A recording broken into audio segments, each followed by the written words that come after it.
Good afternoon, ladies and gentlemen. Nice to see you again. This is Dr. John Yaakov Gurderson, and this, my friends, this is the fourth installment of The Singing Psychiatrist. And it starts like this. Yesterday, all my troubles seem so far away. Now it looks as though they're here to stay.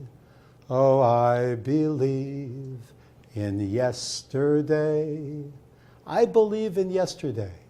And yet if we believe too much in yesterday, if we're not able to let some things go, then it's hard to get on with our life. We look backward, but not too much. In this week's chapter in the Bible, we have the amazing story of the nephew of Abraham named Lot, or in Hebrew, Lot. Lot and his wife and their family, they lived in the terrible place called Sodom and Gomorrah, as we know. A place of hedonism, a place of moral depravity. Let's call it the Las Vegas, perhaps, of its time. Not that there's anything wrong with that, of course. So they lived in such a place, and God had had enough. He says, it's time, because of this depravity, because of this decadence, that I need to destroy Sodom and Gomorrah. And he warns them. He warns Lot and his wife and the family, and they say, you need to leave. Get out.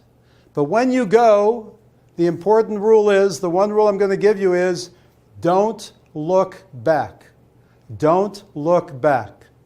And we all know the story. Lot's wife, indeed, does look back. She looks backwards, and what happens, of course? She turns into a stack, into a pillar of salt, because she looked back. In the world of psychiatry, I have many patients who week after week, that's all they do. They keep looking back. They look back all the time, different things, and they have a hard time. They get stuck because they can't move forward. You know, there's a condition that we know called OCD, obsessive compulsive disorder. Obsessions are thoughts that we have in our head that we can't get out. Compulsions are deeds that we keep doing. People who need to wash their hands all the time or check doors to make sure that they're locked.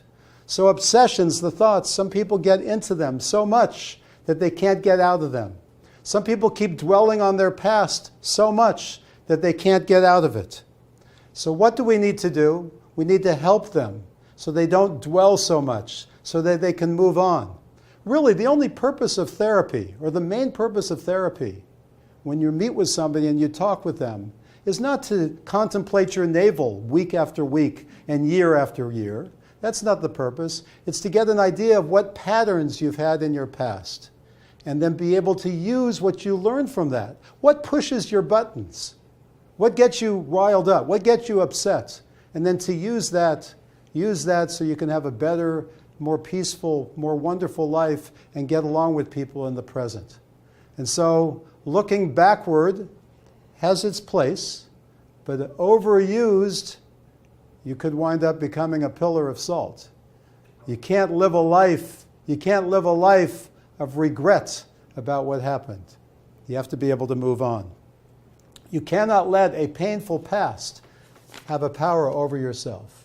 And so the song sort of goes like this. Look at me. I regret the way things used to be. Ruminations got a hold on me. A frozen soul who's never free. Why I can't let go, I don't know. Am I at fault? I keep peeking back. I'm a stack of ancient salt, salt, salt. Yesterday, life was such a painful game to play, but I don't know how to hide away. I can't escape from yesterday. Da da dee dee da da da.